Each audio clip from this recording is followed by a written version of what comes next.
Hello everyone, with the version 4.3 we got access to a new artifact domain, and with this domain we got two new artifact sets.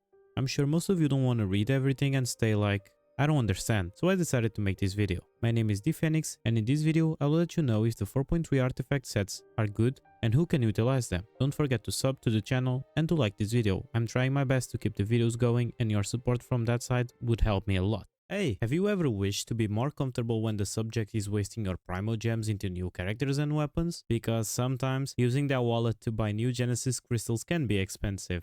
Thanks to Loot Bar, you now have a better way to top up in Genshin Impact or Honkai Star Rail that it's absolutely safe and provides secure transactions with way more comfortable and affording pricings. They have really fast delivery on your orders, only taking some minutes of waiting, with a trustworthy service and more than 32,000 orders, with the most reviews being 5-star ratings. What makes this service safe to use is that you only need to provide your server region and your UID, so they will never enter your account. As you guys can see, the prices here are way cheaper. Let's take the highest top up for example. It costs around 100 euros in game, but on Loot Bar it would cost me around 69 euros, making me save around 30 euros. Another great feature that Loot Bar provides is the option to top up multiple times in a row, from 2 to 10 times in just one payment. For example, you can purchase the highest top up 4 times, and if you go and do the maths yourselves, you will see that you just saved nearly $100. Topping up on Loot Bar is done throughout miHoYo's official route, and to prove you all that it's safe, I decided to top up myself using their service. I will buy a Welkin Moon because mine is almost ending. After selecting the item you want to buy, you just need to select your server. In my case, it's the European one, and after you just write your UID down there. As you guys can see, this is my actual UID, so don't go there saying I'm fooling you around, okay? After doing all this, you just need to type your card. If you wait some minutes and log into the game, it's actually surprising how fast it is done. If you guys are used to topping up in Genshin Impact or even Honkai Star Rail, be sure to check out lootbar.gg. If you are a new customer and you enter throughout my link, you can get a discount of one blessing of the Welkin Moon for only $1. Or if you don't want it, you can always take the 3% off coupon. I will leave the link to Loot Bar on the description for you guys to check it out and save some money. Thank you so much Loot Bar for sponsoring this video.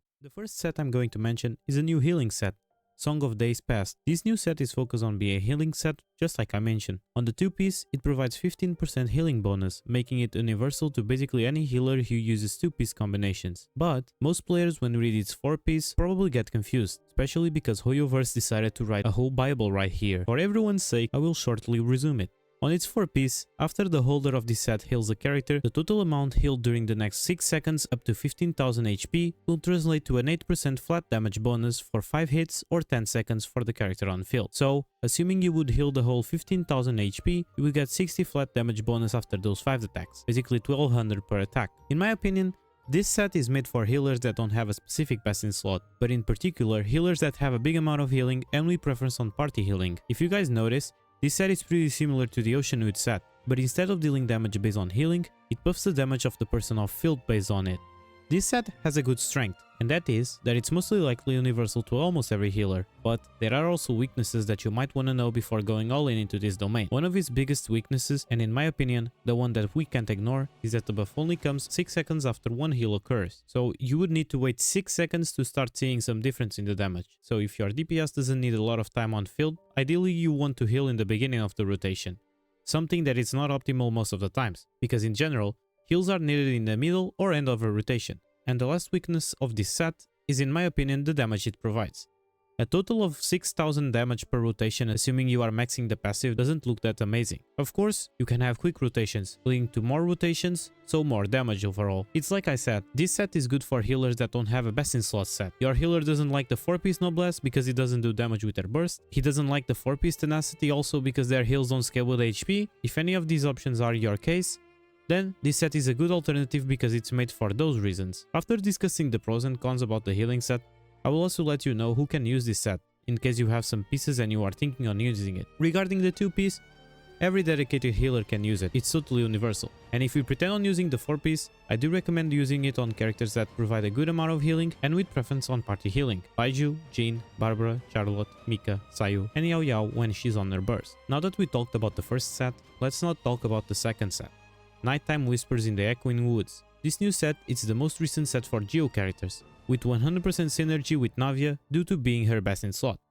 On the 2-piece, it provides 18% attack buff, making it a good option for those characters who normally want a lot of attack or are using mix of 2 pieces. On its 4-piece, after the holder uses a skill, gives 20% geo damage bonus, and if the older have a crystallized shield, the 20% is increased to a 50% geo damage bonus, and this bonus will stay active until the crystallized shield breaks. There is no doubt that this set is made for Navia, because she's the only one who can fully utilize the 4-piece without making your head explode trying to proc the passive. Just like the other set, this has the same strength, because it's mostly universal to everyone that scales with attack percent. But there are also weaknesses with this one, and the most evident one is that it's supposed to help Geo units, but only works with Geo characters that scale with attack. Mihoyo, what are you doing? You really decided to cook a soup with the Geo element. Most of them scale with defense, and then sometimes you make them HP or attack scalers. The other weakness is the fact that the 4-piece depends on a good crystallized shield, because if it breaks, you can say goodbye to your 50% Geo damage bonus.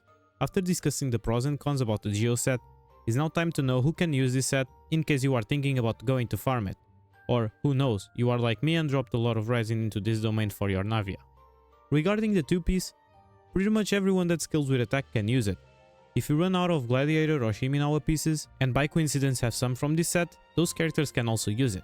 And if you pretend on using the 4-piece, there are only 2 characters that can use it, because they are the only 2 Geo attack scalers. And if you are wondering if it works on other Geo units because of the Geo damage bonus, it's not better than their signature set. And it's the best option only for Navia, because for Ningguang, it can be hard maintaining that crystallized shield if she's without the Zhongli. It's worth knowing that even on Navia, Marishusi set ends up being better if you are pairing her with Furina. But come on, I don't think I need to tell that anymore.